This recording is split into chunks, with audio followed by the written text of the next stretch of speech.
27 March আজ কলকাতার সর্বোচ্চ তাপমাত্রা ছিল আজ 38 ডিগ্রি সেলসিয়াসের কাছাকাছি।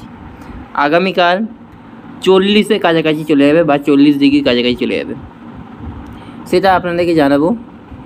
আর একটা আপনাকে জানিয়ে রাখি, বছরের প্রথম ঘূর্ণিঝড় সৃষ্টি হচ্ছে বঙ্গোপসাগরে এপ্রিল মাসে ফার্স্ট উইক, সেটাও আপনাদেরকে এই ভিডিওর মাধ্যমে জানাবো।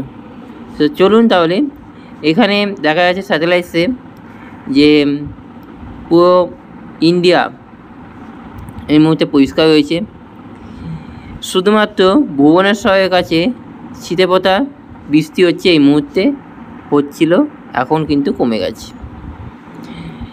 ঘূর্ণিঝড় সংক্রান্ত যদি জানিয়ে দিই, তাহলে একেবারে আমরা চলে যাই ওই মাসে 4-5 তারিখ নাগাদ। 4 তারিখ নাগাদ কিন্তু 3 তারিখ,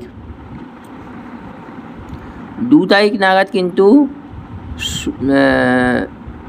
সুরাতে মানে থাইল্যান্ডের কাছে এই ঘূর্ণাবর্তটি সৃষ্টি হচ্ছে এবং সেটি কিন্তু আস্তে আস্তে কিন্তু 3 তারিখ নাগাদ কিন্তু সুস্পষ্ট নিম্নচাপ কিংবা 4 তারিখে সুস্পষ্ট নিম্নচাপে দানা বাঁধছে বঙ্গোপসাগরে।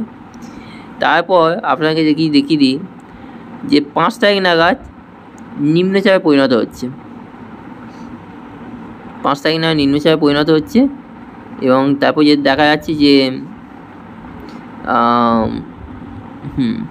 দেখা যাচ্ছে যে 6 তারিখ নাগাদ কিন্তু সেটি কিন্তু গতি বাড়াচ্ছে এবং তার গতিবেগ হয়ে যাচ্ছে সর্বোচ্চ গতিবেগ হয়ে যাচ্ছে আপনার 66 কিলোমিটার/আওয়ার।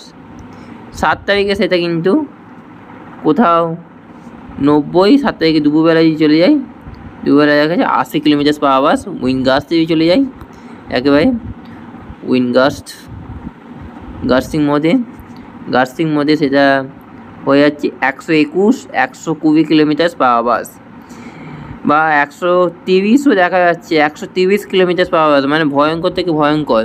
তবে কিন্তু এই ঘূর্ণিঝড় শক্তি আসছে এবং কোথায় ল্যান্ডফল এই মুহূর্তে বোঝা যাচ্ছে না।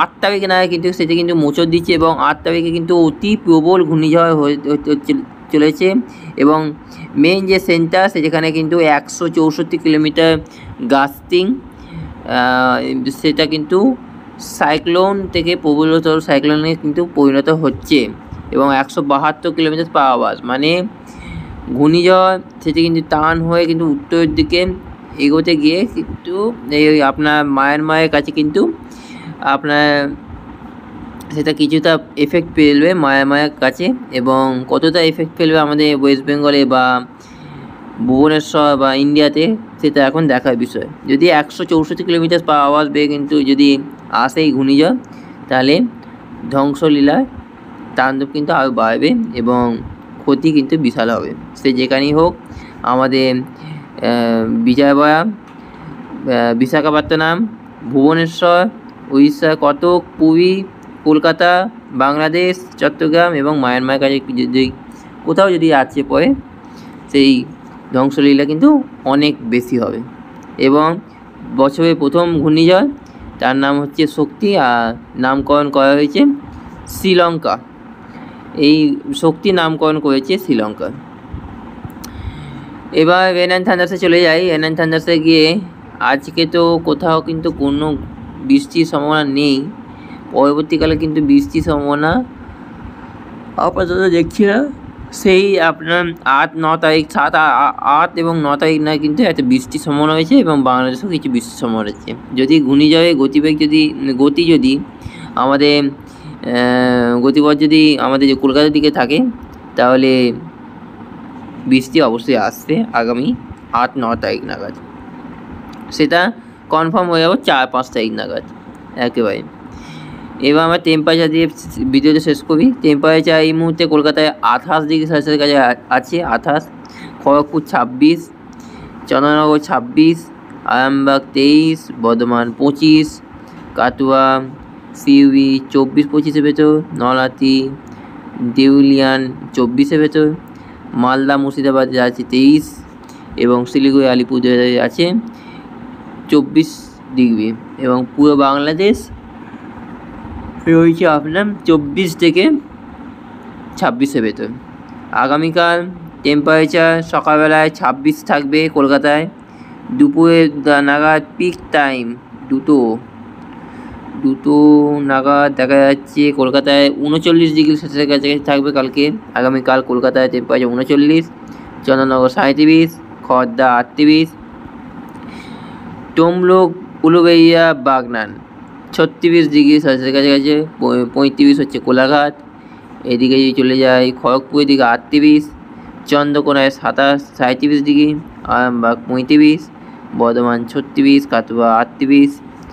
এদিকে যদি চলে যায় উত্তর এদিকে মালদার দিকে 37 ডিগ্রি সেলসিয়াসের কাছাকাছি, এবং আর উত্তরবঙ্গ শিলিগুড়ি আলিপুরদুয়ারে থাকবে, কোচবিহারে থাকবে 34 থেকে 35 ভেতর, আর পুরো বাংলাদেশ থাকবে 36 থেকে 37 ভেতর।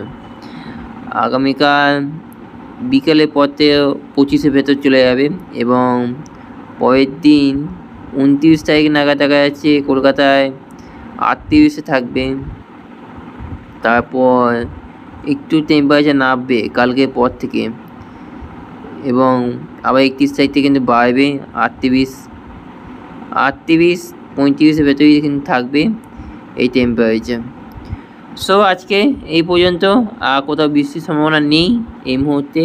পরবর্তীকালে বজ্রগড় মেঘ সঞ্চারে যে কিছু স্থানীয়ভাবে বৃষ্টি যদি হয় সেটা আমরা আপডেট দেবো, এবং ঘূর্ণিঝড় সংক্রান্ত আপডেট অবশ্যই কিন্তু পাবেন। এবং এই ঘূর্ণিঝড় হচ্ছে সুপার সাইক্লোন নামে কিন্তু পরিচিত হবে আগামী দিনে। Thank you so much. সবাই বাতান সুস্থ থাকবেন, এবং ট্যাবের উপর আপডেট অবশ্যই সাবস্ক্রাইব করবেন, আর কমেন্ট বক্সে গুরুত্বপূর্ণ মতামত জানান। Thank you so much. সবাই বাতান সুস্থ থাকবেন, দাদা।